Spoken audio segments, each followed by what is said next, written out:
Hello, good evening. আজকে date হচ্ছে 20 মে 2020 এবং আজকে আমরা আনন্দবাজার পত্রিকার ইম্পর্টেন্ট আর্টিকেলসগুলো দেখে নেব। তো চলো আজকের আর্টিকেলগুলো আমরা স্টার্ট করে নিচ্ছি। প্রথম আর্টিকেল তোমরা এখানে দেখতে পাচ্ছ, সম্পত্তি ও জলকর রাজ্যকে বাড়াতে হবে, শর্ত দিয়েছে কেন্দ্র। তো কেন্দ্র কেন্দ্র সরকার, এখানে কেন্দ্র বলতে কেন্দ্র সরকারের কথা বলা হয়েছে। কেন্দ্র সরকার টার্মস অ্যান্ড কন্ডিশন রেখেছে, রাজ্যকে সাহায্য দেওয়ার বদলে রাজ্যকে বলা হয়েছে যে তাদেরকে কি করতে হবে, সম্পত্তি কর ও জল কর যেটা লোকাল লেভেলে নেওয়া হয়, চার্জ করা হয় কাস্টমারদের বা সিটিজেনদের নেটিজেনদের কাছ থেকে, সেটা কিন্তু বাড়াতে হবে। So local taxes to be increased, এটার সাথে তোমরা এই আর্টিকেলটাকে রিলেট করতে পারো। তো এখান থেকে কোনো কিছু তোমাদের লিখতে হলে তোমরা এটাকে রেফার করতে পারো। তো দেখো, পুরসভায় আয় বাড়াতে রাজ্যকে সম্পত্তি কর এবং জল কর ও নিকাশির চার্জ বাড়াতে হবে বলে শর্ত বেঁধে দিচ্ছে নরেন্দ্র মোদী সরকার। তো আমরা এখন দেখতে পাচ্ছি যে যখন চারিদিকে এত মানে রেভিনিউ লস হচ্ছে সরকারের, কেন্দ্র সরকারের হোক আর বিশেষ করে রাজ্য সরকারের, কারণ রাজ্য সরকারে যখন সব রকম বিজনেস অ্যাক্টিভিটিস এবং অন্যান্য চলাচল পরিবহন সব কিছুই বন্ধ, তখন অন্যান্য সোর্স থেকে একেবারেই রেভিনিউ আসছে না এবং রাজ্যকে সরাসরি কেন্দ্রের দিকে তাকাতে হচ্ছে। তখন কিন্তু কেন্দ্র অনেক কিছু দেওয়ার পরিবর্তে, অনেক কিছু সুবিধে পাওয়ার পরিবর্তে রাজ্যকে কিছু ইনস্ট্রাকশন দিচ্ছে এখন, এবং বলছে লোকাল লেভেলে অবশ্যই কিছু ট্যাক্সের পরিমাণ বাড়াতে হবে যাতে এই সময় রাজ্যের কিছুটা হলেও একটু আর্থিক সুরাহা হতে পারে। তো পুরসভায় আয় বাড়াতে রাজ্যকে সম্পত্তি কর, যেটাকে ওয়েলথ ট্যাক্স বলে ইংলিশে, ওয়েলথ ট্যাক্স, ইংলিশে এটাকে বলে ওয়েলথ ট্যাক্স। ওয়েলথ ট্যাক্স, জলকর মানে হচ্ছে ওয়াটার ট্যাক্স, এবং নিকাশির চার্জ, নিকাশি মানে ড্রেনেজ, এই সমস্ত চার্জগুলো যেগুলো হয়, ফিসগুলো, সেগুলো বাড়ানোর কথা কিন্তু বলা হয়েছে কেন্দ্রের দ্বারা এবং শর্ত বেঁধে দেওয়া হয়েছে। মুখ্যমন্ত্রী মমতা বন্দ্যোপাধ্যায় আম জনতার উপর কিন্তু কর প্রসারে নারাজ হলেও কেন্দ্রের যুক্তি, সম্পত্তি কর বৃদ্ধি এবং বাজার দরের সঙ্গে সঙ্গতি রেখেই কিন্তু বাজারগুলোকে জলকর, নিকাশি ও পয় প্রণালী ব্যবহারের চার্জ কিন্তু ঠিক করতে হবে। তো এতদিন অনেক এই চার্জগুলো যেগুলো খুব কম পরিমাণে, খুবই নগণ্য পরিমাণে নেওয়া হতো, এখন কেন্দ্রের নির্দেশ দেওয়া হচ্ছে কেন্দ্র থেকে যে সম্পত্তি কর বৃদ্ধি এবং বাজার দরের সঙ্গে সঙ্গতি রেখেই কিন্তু পুরসভাগুলোকে এখন জলকর, নিকাশি এবং পয় প্রণালী ব্যবহারের চার্জটা এখন ঠিক করতে হবে বা পুনরায় রিগঠন, মানে আবার থেকে পুনর্গঠন করতে হবে। করোনা সংকট সামাল দিতে কিন্তু রাজ্য সরকারগুলিকে রাজ্যের জিডিপির 3% বদলে 5% ঋণ দেওয়ার অনুমতি দিয়েছে অলরেডি সরকার। তো সরকার কিন্তু অলরেডি এই নির্দেশটা দিয়ে দিয়েছে কি রাজ্য সরকার এখন থেকে জিডিপির 3%-র বদলে 5% অবধি কিন্তু ঋণ নিতে পারবে, যেটা অনেকটাই মানে আমরা এমনি 3% থেকে 5%-র আকারে এটা বুঝতে পারছি না, বাট এটা কিন্তু অনেকটাই হিউজ অ্যামাউন্ট কিন্তু ধার করা যাবে রাজ্যের দ্বারা। কিন্তু তার পরিবর্তে রাজ্যকে কিছু শর্ত মেনতে হবে, কিন্তু তার পুরো ফায়দা তুলতে হলে এক দেশে এক রেশন কার্ড, যেটা ওয়ান নেশন ওয়ান কার্ড, যেই নীতিটা আসতে চলেছে এখন, ঠিক আছে, one tax, one nation one tax, one nation one tax, ঠিক আছে। এবং পুরসভায় আয় বৃদ্ধি মানে যেটা মিউনিসিপ্যালিটিগুলো রয়েছে সেখানে যাতে আয় বৃদ্ধি করা হয়, সেই জায়গায় বেশি করে আরও আয় বৃদ্ধির পথ খোঁজা হয়। বিদ্যুৎ বন্টন সংস্থার এবং ব্যবসার সহজ পরিবেশ, বিদ্যুৎ যে ডিস্ট্রিবিউশন কোম্পানি সেগুলো সহজ যাতে সংস্কার হয়, সেখানে রিফর্ম আসে এবং সহজ পরিবেশ আসে, এই চারটি ক্ষেত্রে কোন সময়ের মধ্যে কী কী শর্ত পূরণ করতে হবে অর্থমন্ত্রক কেন্দ্রীয় তরফে আজ কিন্তু ঠিক করে দিয়েছে। কেন্দ্রের অবস্থান হলো বিদ্যুৎ বন্টন সংস্কারের জন্য চাষিদের কিন্তু বিনামূল্যে বিদ্যুৎ না দিয়ে তাদের অ্যাকাউন্টে সরাসরি নগদ ভর্তুকি জমা করে দিতে হবে। তাহলে কেন্দ্র বলেছে যে এতদিন যেটা চাষিদের বিনামূল্যে বিদ্যুৎ দেওয়া হতো, বিদ্যুৎ বন্টন সংস্থার যেখানে অনেক লস হতো, তখন সেখানে বলছে বিদ্যুৎ এবার যাদের যাদের যেই কৃষকদের টাকা দরকার, এরকম মানে বিদ্যুৎ বিলের জন্য তাদের টাকা লস হচ্ছে এবং তাদের এই হেল্পটা দিতে হবে রাজ্য সরকারকে, তাদের সরাসরি অ্যাকাউন্টে নগদ ভর্তুকি টাকা জমা করে দিতে হবে এবং চাষিরা সেই টাকায় বিদ্যুতের বিল মিটিয়ে দেবেন। বিদ্যুৎ বন্টন সংস্থার আয়ের সঙ্গে খরচের ফারাকও কমিয়ে আনতে হবে এবং বিদ্যুৎ বন্টন সংস্থার আয় যত হচ্ছে তার খরচও কিন্তু অনেক বেশি হচ্ছে, এর ফারাকটা কিন্তু কমিয়ে দিতে হবে। শিল্পের জন্য প্রতি বছর নতুন করে লাইসেন্সের শর্ত তুলে দিতে হবে, প্রতি বছর যাতে লাইসেন্স পুনর্নবীকরণ না করাতে হয় সেটার কিন্তু একটা বলা হচ্ছে, সেটার শর্তটা কিন্তু তুলে দিতে হবে যাতে শিল্প আরও বেশি করে আকৃষ্ট হয় প্রত্যেকটা রাজ্যে। ডিসেম্বরের মধ্যে এক দেশে এক রেশন কার্ড চালু করার জন্য আধারের সঙ্গে রেশন কার্ডের সংযুক্তিকরণ করার শর্ত মেনে নিতে হবে। তো এই সমস্ত শর্তগুলো কিন্তু মেনে মেনে নেওয়ার কথা বলা হয়েছে কেন্দ্রের তরফে। আরেকটা কি শর্ত দেখতে পাচ্ছি, কেন্দ্রের এই শর্ত শোনার পর নবান্নের শীর্ষ মহলে যুক্তি দিয়েছে, এক দেশ এক রেশন কার্ডের জন্য ডিজিটাল প্ল্যাটফর্ম এখনও রাজ্যে সেরকমভাবে তৈরি হয়নি, অথচ কেন্দ্র রাজ্যের উপরেই শর্ত চাপাচ্ছে উল্টো। পুরসভার কর বাড়ানো হবে কিনা তা কি দিল্লি ঠিক করবে? তো যেহেতু এগুলো রাজ্যের ব্যাপার, তাই না, আমাদের এগুলো স্টেট লিস্টে দেওয়া রয়েছে, বা পঞ্চায়েতের যে লিস্টটা আছে, পঞ্চায়েতে কী কী সাবজেক্ট থাকবে সেগুলোতে যখন দেওয়া হয়েছে, সেখানে কিন্তু কেন্দ্রের মাথা ঘামানোর কোনো প্রশ্নই ছিল না। এগুলো সরাসরি রাজ্যের লিস্টের মধ্যে আসে, স্টেট লিস্টের সাবজেক্ট এগুলো। এই লোকাল ট্যাক্সগুলো কীরকম হবে, লোকাল কী কী কর কীভাবে লাগাতে হবে, কিন্তু এখানে যেহেতু কেন্দ্র এভাবে করে নাক গলাচ্ছে, সেটা নিয়ে কিন্তু প্রশ্ন উঠেই গেছে, এটাই বলা হচ্ছে এখানে। নেক্সট আমরা চলে যাব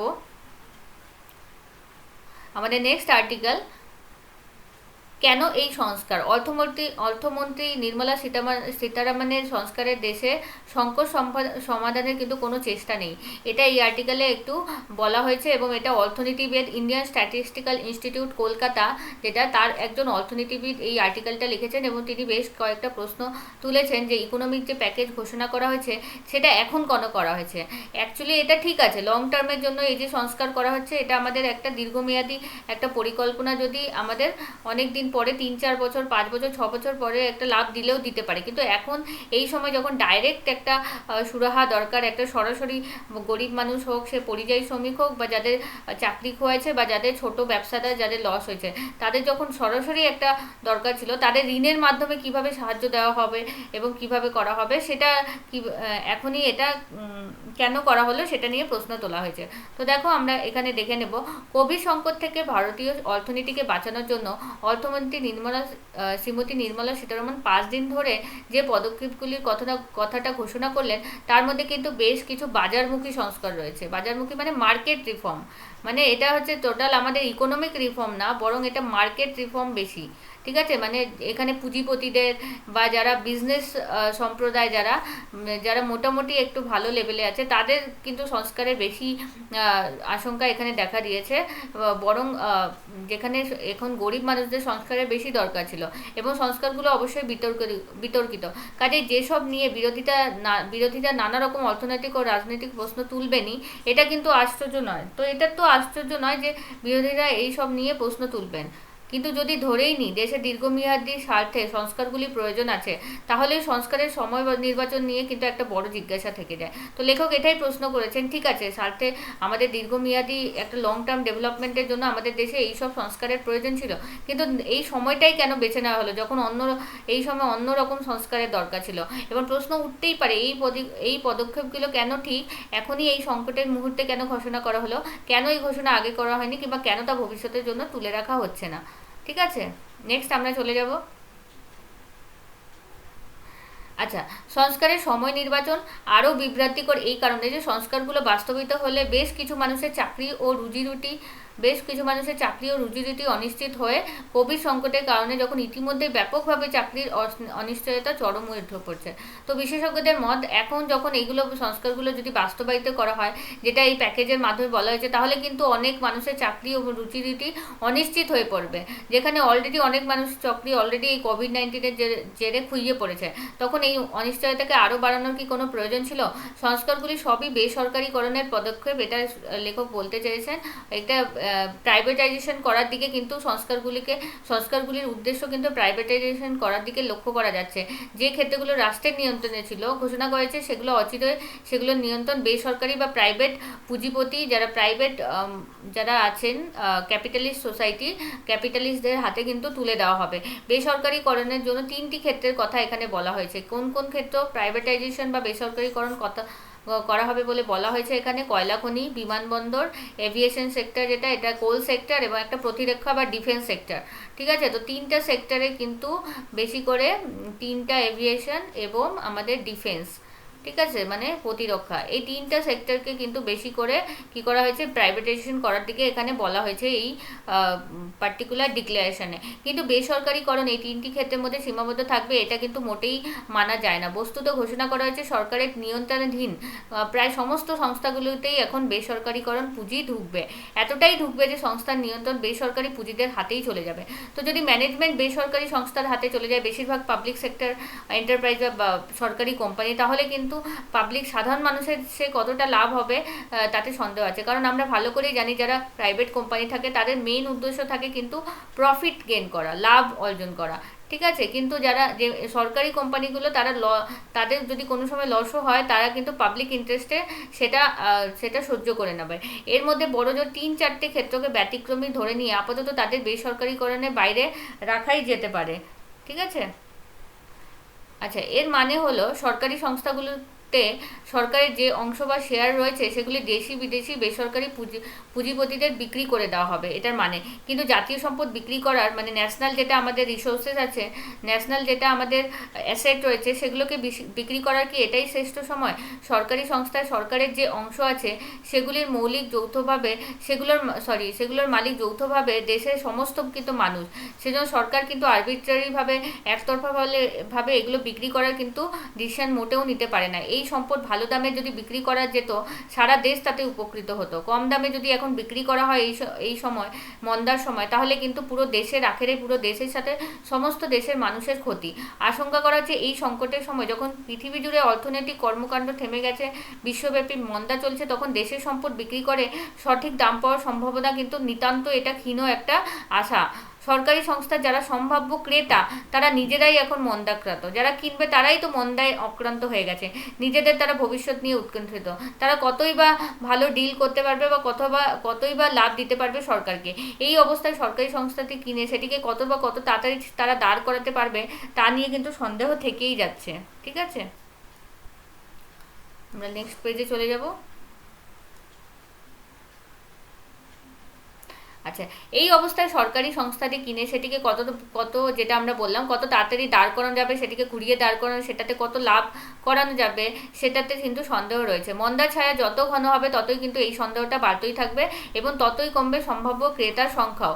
এবং ক্রেতার সংখ্যা যখন কমতে কমতে হাতে গোনা 2-1 জনের মধ্যে সীমাবদ্ধ হয়ে যাবে, তখন 2-1 জন ক্রেতা রয়ে যাবেন যাদের আর্থিক ক্ষমতা অপরিসীম হয়ে যাবে এবং তারা একচাটিয়া মনোপলিস্টিক বিজনেস কিন্তু শুরু করতে পারেন, যেটা আমাদের ক্রেতাদের পক্ষে মোটেও সুবিধার হবে না। এবং একটা সংস্থার নিয়ন্ত্রণ ক্ষমতা কিনে নিয়ে মন্দা কেটে যাওয়া অবধি সেটিকে কিন্তু ফেলে রাখার, এবং তারা কিন্তু সেটা মন্দা কেটে যাওয়ার অবধি সেই জিনিসটাকে ফেলে রাখতে পারেন, কারণ তারা ভাববেন যে এখান থেকে তো এখন প্রফিট আসবে না, এই মন্দার সময় তারা সেটাকে আরও ফেলে রাখবেন, ফলে সেখানে আর এমপ্লয়মেন্ট জেনারেশনও হবে না, সেই সংস্থায় কাজও আসবে না, তো ওভারঅল কিন্তু ক্ষতি হবে। এর তাৎপর্য দুটি। তারপরে লেখক এটা বলেছেন এর ফলে কি হবে। এক, ক্রেতার সংখ্যা যদি অল্প হয়ে যায় সরকারি সম্পদের মূল্য ক্রেতারাই তখন নির্ধারণ করবেন, ঠিক আছে। এবং বলাই বাহুল্য খুব বেশি দাম তারা দিতে চাইবেন না, এবং এমনিতেই মন্দার বাজারে সরকারি সংস্থার দাম খুব বেশি ওঠার কথা নয়, বিশেষ করে যদি কেনার পর সংস্থাটিকে বেশ কিছুদিন পরে পুরো সামর্থ্য অনুযায়ী চালানো না যায়, তাহলে ক্রেতার সংখ্যা অল্প হওয়ার ফলে দাম আরও পড়ে যাবে। সব মিলিয়ে এই মন্দার বাজারে সরকার সংস্থাগুলি যদি বিক্রি করে তাহলে জলের দরে বিক্রি হওয়ার সম্ভাবনা প্রবল। এবং দ্বিতীয়ত, ক্রেতা যদি সংস্থাটি কেনার পর সেটিকে আপাতত অকেজ করে ফেলে রাখে, তাহলে এই যে আনএমপ্লয়মেন্ট বা কর্মসংস্থান তৈরি করা হবে না, যে কর্মসংস্থান তৈরির প্রয়োজনীয়তা এই সময় সব থেকে বেশি ছিল, সেটা কিন্তু বিশাল বড় প্রশ্নচিহ্ন। তো এটা একটা বড় প্রশ্ন যে যদি প্রাইভেটাইজেশন করা হয় এবং সেটাকে যদি কোম্পানিরা ফেলে রাখে, এখন যদি মন্দার সময় সেটাতে তারা নজর না দেয়, তাহলে আনএমপ্লয়মেন্ট কিন্তু আরও বেড়ে যাবে, কর্মসংস্থান তৈরি করা যাবে না। অর্থাৎ শ্রেষ্ঠ সময় তো নয় সরকারি সম্পদ বিক্রি করার, এটা একদম নিকৃষ্ট সময়। তাহলে বেসরকারিকরণের ঘোষণাটা ঠিক এই সময় করা হচ্ছে কেন?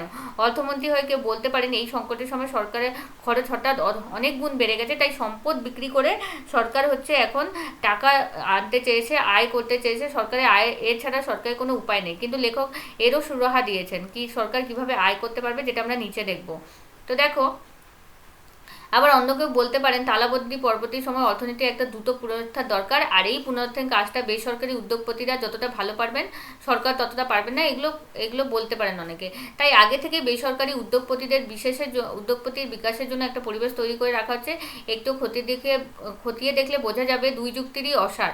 সরকারের খরচ বেড়েছে, এটাতে কোনো সন্দেহ থাকতে পারে না, তাই না? খরচ তো অবশ্যই বেড়েছে, কিন্তু তার মানে এই নয় যে সেই খরচ মেটানোর জন্য জাতীয় সম্পদ জলের দরে বিক্রি করতে হবে। খরচ মেটানোর একাধিক রাস্তা আছে, এবার রাস্তাটা বলছেন।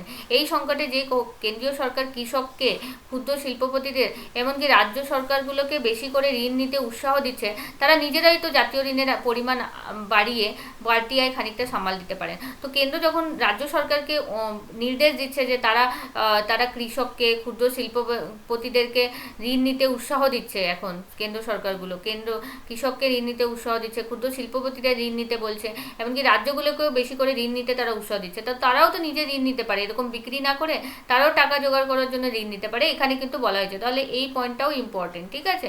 তাছাড়া অতি ধনীদের উপর আরও বর্ধিত হারে কর বসানোর বিকল্প তো ছিল। যারা অনেক ধনী, যেরকম রিলায়েন্স জিও কোম্পানি হোক বা বড় বড় কোম্পানি হোক, যারা অনেক ধনী মুকেশ আম্বানির মতো, তাদের উপর যদি আরও কর বেশি করে পার্সেন্টেজ বসানো হতো, তাহলেও তো সেখান থেকে কিছু আয় করা যেত। কিন্তু সরকার কিন্তু সেই সব রাস্তায় হাঁটলো না, কারণ সেগুলো আনপপুলেস্ট এবং যেই বুঝতেই পারছো পলিটিক্সের ব্যাপার থেকে সেটা সরকারের পক্ষে মোটেই ভালো হবে না। দ্বিতীয়ত, অর্থনৈতিক পুনরুজ্জীবনের ভারটা বেসরকারি হাতে ছেড়ে দেওয়ার চিন্তাটা কিন্তু হাস্যকর। ধরা যাক অতি ধনী কোনো শিল্পপতি আমাদের কয়লা খনি কিনে নিলেন, তারপরে কি করবেন তিনি? কিন্তু পৃথিবী জুড়ে যদি মন্দা চলে আসে আর যদি বিদ্যুৎ বা কয়লার চাহিদা না বাড়ে, তাহলেও শুধুমাত্র অর্থনীতির পুনর্জীবন ঘটানোর জন্য লোকসান দিয়েও সেই শিল্পপতি কি বর্ধিত হারে উৎপাদন করে যাবেন? এটা কি হবে? এমনটাই কি অর্থমন্ত্রী আশা করেছেন? সংস্কার ঘোষণার সময় নির্বাচনের রহস্যটা কিন্তু থেকেই যাচ্ছে। মানে এটা কিন্তু কোনো মতেই কিন্তু এরকম হবে না যে যারা শিল্পপতি তারা নিজের লস করে এভাবে উৎপাদন চালিয়ে যেতে থাকবেন, যাতে এখানে এমপ্লয়মেন্টও থাকে এবং এখান থেকে আয় হয়, এখান থেকে একটা ইকোনমিক অ্যাক্টিভিটি চলতে থাকে। তো এই সম্ভাবনাটা কম। যারা ষড়যন্ত্র তত্ত্বে বিশ্বাস করেন তারা বলবেন আসলে পছন্দের দু একজন ধনী শিল্পপতিকে জলের দরে কয়লা খনি, বিমানবন্দর, অস্ত্রশস্ত্রের কারখানা ইত্যাদি জাতীয় সম্পদ পাইয়ে দেওয়ার জন্য ঠিক এই সময় এগুলো বিক্রি করার সিদ্ধান্ত ঘোষিত হলো, যখন তাদের দাম স্বাভাবিকভাবে তলানিতে। আমরা এই তত্ত্বকে প্রমাণ কিংবা অপ্রমাণ কোনোটা করতে পারবো না ঠিকই, কিন্তু এই সম্ভাবনাকেও উড়িয়ে দেওয়া যায় না একেবারে। কারণ লেখক প্রথম থেকে এই প্রশ্নই রয়েছে যে এই সময়ে কেন করা হলো এই সংস্কারগুলো। এই সংকটের মুহূর্তে অর্থনৈতিক পুনরুজ্জীবন ঘটানোর জন্য আরও বেশি পরিমাণে সরকারি সাহায্যের কিন্তু সরকারি হস্তক্ষেপের নিয়ন্ত্রণের দরকার ছিল। সরকার সেই তত্ত্ব বরং এড়িয়ে দিয়ে এই দুঃসময়ে বেসরকারি খেলোয়াড়দের হাতে অর্থনীতির ভাগ্যটা ছেড়ে দিচ্ছেন। এটা কিন্তু দুর্ভাগ্যজনক। যদি বেসরকারিকরণ যদি ঠিক মানুষের ভালো করতে চায় তাহলে তো ঠিক আছে, আদারওয়াইজ যদি তারা প্রফিটের দিকে দৌড়ায় তাহলে কিন্তু আমাদের অর্থনীতির পক্ষে এটা এবং আমাদের যে এমপ্লয়মেন্টের দিক থেকে আরও বেশি কিন্তু ক্ষতিকর হবে। বস্তুত যেটা করা উচিত নয় সেটা যেমন সরকার করছে, তেমনটি যেটা করা উচিত সেটা কিন্তু করছে না। সবার আগে সরকারের উচিত ছিল সাধারণ মানুষ তালাবন্দির কারণে 2 মাস ধরে যাদের আয় বন্ধ তাদের হাতে সরাসরি কিছু অর্থ পৌঁছানো, যেটা তো আমরা প্রতিদিনই শুনে আসছি কিন্তু সরকার শুনতে পাচ্ছে না, ঠিক আছে। নেক্সট আমরা দেখতে পারবো এতে শুধু যে এই মানুষগুলি বেঁচে থাকার রসদ বাড়তো তাই নয়, তালাবন্দির পর উৎপাদন শুরু হলে সেই উৎপাদনের জন্য একটা কিন্তু চাহিদাও তৈরি হতো, তাই না? শুধুমাত্র এটা না যে তাদের কাছে টাকা পৌঁছে যেত, তারা খেতে পারতো, তারা উৎপাদন এই মানুষগুলো বেঁচে থাকতে পারতো, তার সাথে সাথে উৎপাদনের জন্য কিন্তু তাদের চাহিদাও বাড়তো এবং উৎপাদনও বাড়তো। তারা চাহিদা করতো, মার্কেটে তাদের চাহিদা বাড়াতো, তার ফলে কারণ আমরা জানি যদি আমরা রুলস পড়ি ডিমান্ড অ্যান্ড সাপ্লাই, যখন ডিমান্ড বেশি হয় তখন সাপ্লাই হবে এবং সাপ্লাই করার জন্য উৎপাদন করতে হবে। তো এটা কিন্তু এভাবে ইকোনমিক অ্যাক্টিভিটি করা যেত। সরকার সে পথে কিন্তু না হেঁটে ছোট বড় মাঝারি উদ্যোগপতিদের জন্য ঋণের ব্যবস্থা করছে। কিন্তু উদ্যোগপতিরা যদি দেখেন মানুষের ক্রয় ক্ষমতাই নেই, তাহলে তারা জিনিসপত্রের চাহিদাও নেই এবং তারা কেন তাহলে ঋণ নিয়ে উৎপাদন করবেন? তাদের দরকারই নেই, তারা ঋণও নেবেন না, উৎপাদনও করেন না। আরেকটা তাহলে ওভারঅল সব দিক থেকেই ক্ষতিই হচ্ছে। আরেকটা বড় খামতি রয়েছে বেসরকারি বিনিয়োগ, তাই না? এই অনিশ্চিত সময় কে আর সাহস করে বিনিয়োগ করবে? যেটা আমাদের ইনভেস্টমেন্ট ডাইরেক্ট এফডিআই হয়, ঠিক আছে, ফরেন ডাইরেক্ট ইনভেস্টমেন্ট বা others portfolio investment, institutional investment, এগুলো এখন কেই বা করবে? কিন্তু বিনিয়োগ না করলে কর্মসংস্থান কিন্তু হবে না এবং চাহিদাও বাড়বে না, তাই না? এই খামতিটা সরকার কিন্তু বিনিয়োগ দিয়ে পুষিয়ে দিতে পারে। তাহলে অন্যের উপর ডিপেন্ড না করে সরকারই এখন বিনিয়োগ করতে পারে, সরাসরি মানুষের হাতে টাকা দিয়ে দিতে পারে বা ছোট ব্যবসাগুলোকে ডাইরেক্টলি অর্থ সাহায্য দিয়ে দিতে পারে। তাহলে কিন্তু বিনিয়োগ বাড়িয়ে এইভাবে কিন্তু ওভারঅল একটা এই সমস্যাটা নিয়ন্ত্রণ করা যেতে পারে। গত বছর স্বাধীনতা দিবসের বক্তৃতায় প্রধানমন্ত্রী পরিকাঠামোয় যে বিপুল পরিমাণ বিনিয়োগের কথা বলেছিলেন, যার প্রতিধ্বনি অর্থমন্ত্রী এবছর বাজেটের বক্তৃতাও শোনা গিয়েছিল, এখনই কিন্তু সেই বিনিয়োগ করার সময় চলে এসেছে। কারণ ইনফ্রাস্ট্রাকচারে যদি বিনিয়োগ করা হয় ওটা ওভারঅল সব দিক থেকেই লাভ। একদিকে এখন এমপ্লয়মেন্ট জেনারেশন হবে, অন্যদিকে আবার লং টার্মের জন্য আমাদের পুরো দেশের সিস্টেমটা উন্নত হবে, তাই না? এবং পরবর্তীকালের জন্য আরও স্পেস ভালো আগে থেকেই একটা বেস তৈরি হয়ে থাকবে। তার কথা আমরা শুনতে পাচ্ছি না কেন? তবে এই কথাটা আমরা এখন শুনতে পাচ্ছি না কেন যে পরিকাঠামোতে উন্নয়ন করতে হবে? পরিকাঠামো সরকারি বিনিয়োগ বাড়লে একদিকে যেমন সরকারি কর্মসংস্থান বাড়তো, এই যেটা বললাম, তেমনি অন্যদিকে বেসরকারি বিনিয়োগের উৎপাদনশীলতা বাড়তো, ফলে হয়তো বেসরকারি বিনিয়োগও কিছুটা বাড়তো। এভাবে উল্টো পথে যদি করা হতো তাহলে সব দিক থেকে লাভ হতো, বিনিয়োগও বাড়তো বেসরকারি। যে সরকারি শিল্পপতিদের অর্থমন্ত্রী এত এতটা প্রাধান্য দিতে চেয়েছেন, সংকট ঘোষিত পদক্ষেপে তারাও যে খুশি হননি তার প্রমাণ শেয়ার বাজারে ধস নেমেছে। তো যেটার জন্য শিল্পপতিদের অর্থমন্ত্রী এতটা প্রাধান্য দিচ্ছিলেন, সেটা কিন্তু তারা মোটেই ভালোভাবে নেননি, সেটা তার প্রমাণ পাওয়া গেল, যেহেতু শেয়ার বাজারে এই সব ঘোষণার পর ধস নেমেছিল। আচ্ছা, ঠিক আছে। তো আজকে আরেকটা আর্টিকেল আমরা লাস্ট দেখবো, ছোট একটা আর্টিকেল, যেটা আমাদের ছিল ফেডারেল সিস্টেম নিয়ে। ঠিক আছে, যে আমাদের দেশে যে কেন্দ্র বেশি এখন শক্তিশালী হয়ে চলেছে, তো সেটা যেন হওয়া উচিত না, সেটা নিয়ে কিন্তু একটা আর্টিকেল এখানে রয়েছে, সেটা আমরা দেখে নেব। ঠিক আছে, তো দেখো আর্টিকেলটার নাম ছিল পিচমোড়া খুলিবে না, এটাও এডিটোরিয়ালে ছিল, যেখানে আমাদের ফেডারেল সিস্টেম অফ গভর্নমেন্ট নিয়ে প্রশ্ন তোলা হয়েছে। পিচমোড়াটা মানে আগে অনেক কিছু ছিল যেটা আমি লিখিনি, রাজনীতির সাথে সম্পর্কিত ছিল, যে কিভাবে ইন্দিরা গান্ধীর সময় এক সেন্ট্রাল গভর্নমেন্টের প্রাধান্য বাড়ানোর চেষ্টা করা হয়েছিল, রাজ্যগুলোর ক্ষমতা কমানোর চেষ্টা হয়েছিল, এবং মোদি গভর্নমেন্টের আমলে, মানে এই যে এখন যে বিজেপি গভর্নমেন্ট আছে তার আমলে কিভাবে রাজ্যগুলোর ক্ষমতা আরও খর্ব করার চেষ্টা করা হচ্ছে, এবং এটা কিন্তু আমরাও অস্বীকার করতে পারি না, এটা আমরা কিন্তু দেখতেও পাচ্ছি। ঠিক আছে, কিভাবে রাজ্যগুলোর ক্ষমতা খর্ব করা হয়েছে, সেটা জিএসটি দ্বারাই হোক বা অন্যান্য বিভিন্ন রকম কার্য প্রক্রিয়ার দ্বারাই হোক। তো পিচমোড়াটা কিন্তু এই মোদির সৃষ্টি নয়, এমনকি ইন্দিরারও সৃষ্টি নয়, তাহার উৎস ভারতীয় সংবিধানই। তো লেখক বলেছেন এটা, এই যে পিচমোড়াটি বা এই যে কেন্দ্রীয় প্রবণতা বাড়ানোর যে প্রবলেমটা, সেটা কিন্তু শুধুমাত্র মোদির সৃষ্টি বা ইন্দিরার সৃষ্টি নয়, সেটা আমাদের ভারতীয় সংবিধানেই এর উৎস লুকিয়ে আছে। সেই সংবিধানের নামে যুক্তরাষ্ট্রীয় কাজে শুরু হতেই অন্তত 12 আনা কিন্তু এক কেন্দ্রিক। আমাদের সংবিধানেই কিন্তু আমাদের অনেক প্রভিশন আছে, যেটাতে সেন্ট্রালের ক্ষমতা অনেক বেশি করে দেওয়া হয়েছে, যেটা এক কেন্দ্রিক বলা হয়, সেন্ট্রাল কেন্দ্রিক। ঠিক আছে, কালক্রমে বিশেষত ইন্দিরা জামানা হতে কেন্দ্রের ক্ষমতা ক্রমশ বেড়েছে, রাজ্যের ক্ষমতা কমছে, এবং এই যে নরেন্দ্র যুগে এক কেন্দ্রিকতা 15 আনা অতিক্রম করেছে বলে অতিরিক্ত হবে না। রাজ্যের উপর কেন্দ্রের আধিপত্যের বিবিধ মাত্রা, বিবিধ পরিক্রম। কিন্তু ভারতের যুক্তরাষ্ট্রীয়, নেক্সট পেজে চলে যাই, দাঁড়াও। হ্যাঁ, কিন্তু ভারতের যুক্তরাষ্ট্রীয় পরিকাঠামোয় প্রধানত দুর্বলতা তাহার আর্থিক ব্যবস্থাপনায়, এবং সব থেকে বেশি যেই এই ভুগতে হচ্ছে এই রকম এককেন্দ্রিক গভর্নমেন্টের জন্য, এইরকম মানে যেরকম আমাদের গণতন্ত্র রয়েছে, সেন্ট্রালের ক্ষমতা বেশি, তার আর্থিক ব্যবস্থাপনায়, আর্থিক ম্যানেজমেন্টের দিক থেকে সব থেকে বেশি সাফার করতে হচ্ছে পুরো দেশকে, পুরো নাগরিককে। কারণ আমরা নাগরিকই প্রত্যেক রাজ্যে থাকি, তো রাজ্যে যদি বিপদে পড়ে তাহলে নাগরিকও বিপদে পড়বে। রাজস্ব আদায় এবং ঋণ গ্রহণ, যেটা রেভিনিউ সরকারের হয় এবং ঋণ গ্রহণ হয়, দুই ক্ষেত্রে রাজ্যের ক্ষমতা কেন্দ্রের তুলনায় অত্যন্ত কম দেওয়া হয়েছে। তো আর্থিক ক্ষেত্রে রাজ্যের ক্ষমতা অত্যন্ত কম। মুদ্রার যোগান বৃদ্ধির অধিকার সম্পূর্ণ কেন্দ্রের কুক্ষিগত, এবং মুদ্রার যে যোগান, অর্থের যে যোগান, তার বৃদ্ধির যে অধিকার, সেটা কিন্তু সম্পূর্ণ কেন্দ্রের কুক্ষিগতই রয়েছে।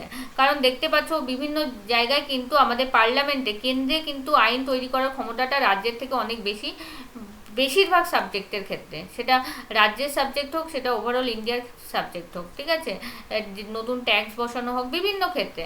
আচ্ছা, কেন্দ্র রাজ্য আর্থিক সম্পর্কের পরিসরে এই অন্তর্নিহিত বৈষম্যের অনিবার্য পরিণাম কি? কেন্দ্রদাতা, রাজ্য কিন্তু প্রার্থী, এরকম হওয়া উচিত না। একটা ডেমোক্রেসি, একটা গণতন্ত্র, যেখানে ফেডারেল সিস্টেম, যুক্তরাষ্ট্রীয় ব্যবস্থা গঠন করি, সেখানে রাজ্যের কিন্তু নিজস্ব অধিকার থাকা উচিত। সেখানে সবসময় তাকে কেন্দ্রের কাছে এরকম প্রার্থী হতে হবে, দয়া প্রার্থী বা মানে চাওয়া প্রার্থী, মানে সবসময় চেতে হবে, এরকম কিন্তু হওয়া উচিত না।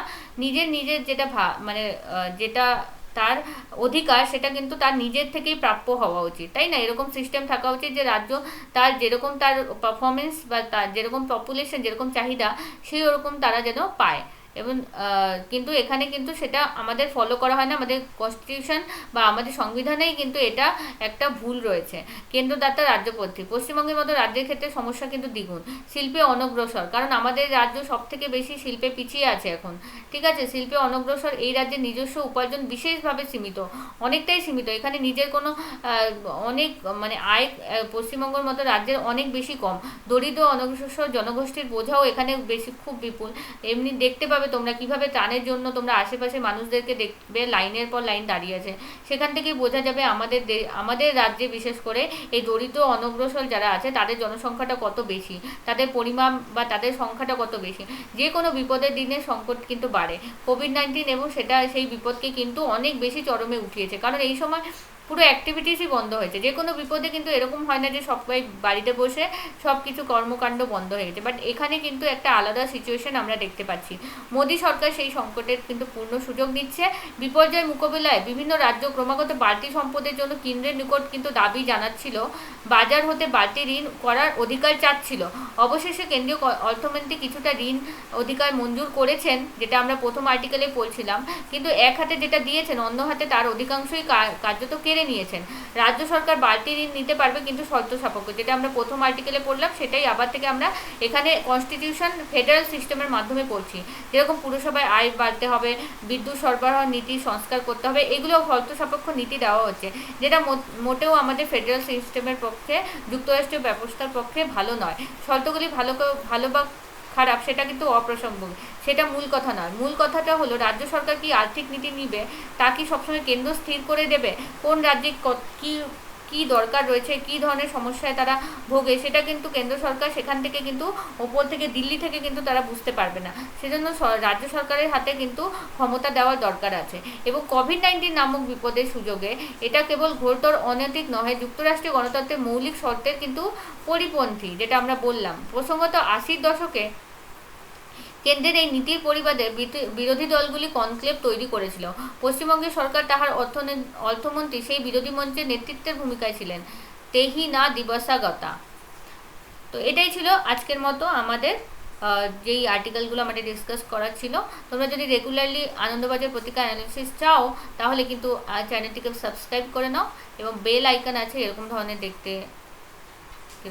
দেখতে যাই না, তো যাই হোক বেল আইকন আছে সেটাকে ক্লিক করে দেবে যাতে তোমরা নোটিফিকেশান পেতে পারো, এবং গ্রুপ জয়েন করে দেবে, সেখান থেকেও কিন্তু তোমরা নোটিফিকেশান গ্রুপের থেকে প্রত্যেকটা ভিডিও লিঙ্ক পেয়ে যাবে, তাহলে তোমাদের ওই নোটিফিকেশান আর দেখতে হবে না। ওকে, থ্যাংক ইউ।